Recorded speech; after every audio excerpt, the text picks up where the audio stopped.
ba naman once save, always save ang paniwala mo? Tama ba yan? Mali pong paniniwala yan, kapatid na Eli. Wala naman nakalagay doon sa 2:8 hanggang 9. Hindi na raw kailangan gumawa ng mabuti. Kasi ang sabi raw, hindi dahil sa gawa, dahil baka naman ang sino man ay magmapuri. Mali na naman ang interpretasyon. Basahin mo nga ang 9 uli. Hindi sa pamamagitan ng mga gawa, upang ang sino man ay huwag magmapuri. Yan. Kaya hindi na raw kailangan gumawa ng mabuti kasi hindi naman daw kailangan yung gawang mabuti para maligtas kasi baka magmapuri ka lang. Mali na naman ang pangkahulugan. Bakit sinabi ni Pablo, hindi sa pamamagitan ng mga gawa? Anong gawa ba yon na ipagmamapuri mo? Anong gawa yon na hindi dahil doon mariligtas ka? Pakinggan nyo sa Tito 3:5. Na hindi dahil sa mga gawa sa katwiran na ginawa nating sarili, kundi ayon sa kanyang kaawaan ay kanyang iniligtas tayo sa pamamagitan ng paghuhugas sa muling kapanganakan at ng pagbabago sa Espiritu Santo. Ulitin mo nga uli yung 3:5, Brad Mel. Na hindi dahil sa mga gawa sa katwiran na ginawa nating sarili. Ayon. Ang hindi mo ikaliligtas na gagawin mo, yung gagawin mong katwiran na sarili mo lang. Pero kung ang gagawin mo, yung katwiran ng Diyos, aba, iba yon. Iba yung katwirang sarili mo, iba yung katwiran ng Diyos. G-stress ng Roma.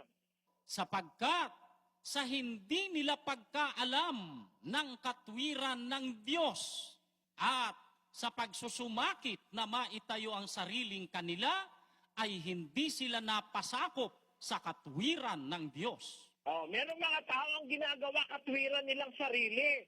Yun ang hindi mo ikaliligtas. Pero pag ang gagawin mo, katwiran ng Diyos, aba yun nga ang kailangan mong gawin para maligtas ka. Sabi ng Biblia, hanapin muna ninyo ang kanyang kaharian at ang kanyang katwiran. Tapos sasabihin, hindi na raw kailangan gumawa ng katwiran ng Diyos, hindi na kailangan gumawa ng mabuti. Kalokohan yun. Ang katunayan, kailangan niyang gawang mabuti. Basahin muli yung Efeso 2:8, Brad Mel. Huwag mong tatapusin sa 9, tuloy mo hanggang 10.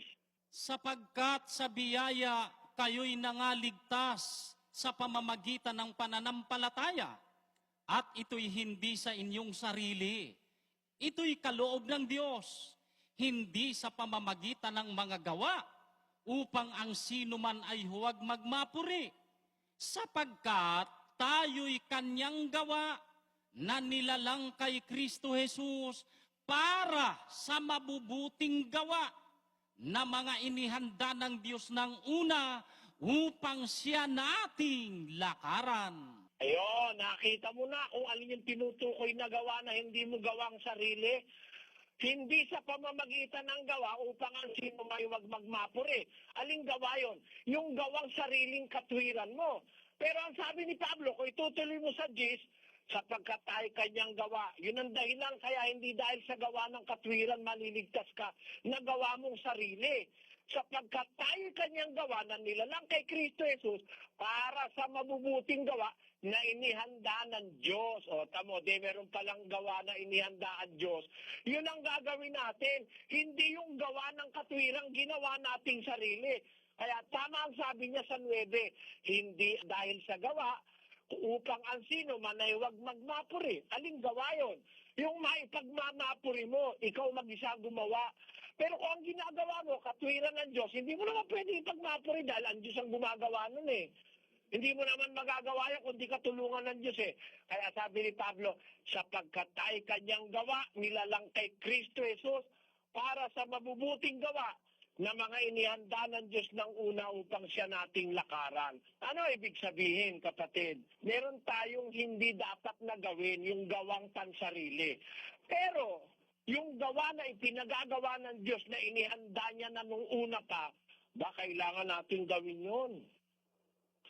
At pag hindi natin ginawa, hindi tayo maliligtas.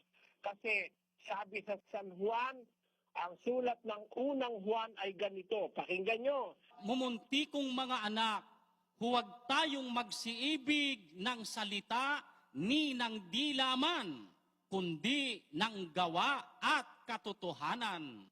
Kailangan pala may gawa talaga. Hindi naman salita lang ng salita eh. Nako, napakalalim ng pagkakaligaw ng mga taong ito. Ang tinutukoy na gawa na hindi batayan para maligtas ka, yung gawa mong sariling katwiran. Pero kung ang gagawin mo, yung ipinagagawa ng Diyos, na inihanda niya ng una pa, itutuloy mo lang naman sa Diyos, kapatid, maiintindihan mo na kailangan natin talagang gumawa. Kasi pag hindi tayo gumawa, hindi tayo maliligtas. At pag hindi tayo gumawa, ang ibig sabihin, hindi tayo sumusunod sa Diyos. Pakinggan mo sa Apokalipsis, ganito ang sinasabi, 14:12 mo. Narito ang pagtitiyaga ng mga banal, ng mga nagsisitupad ng mga utos ng Diyos at ng pananampalataya kay Jesus. At narinig ko ang isang tinig na mula sa langit na nagsasabi, isulat mo, mapapalad ang mga patay na nangamamatay sa Panginoon mula ngayon.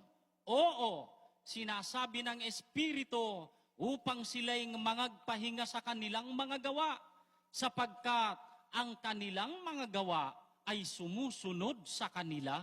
Ano ba ibig sabihin, Brad Melo, magpahinga sa gawa? Ibig pong sabihin, gumawa po yun ang gumawa, kapatid na Eli. Tapos, nung namatay na, nagpahinga na sa paggawa. Tama? Tama po. Ayun. Kaya, gumagawa sila hanggang mamatay. Tama po. Sasabihin, hindi kailangan yung gawa.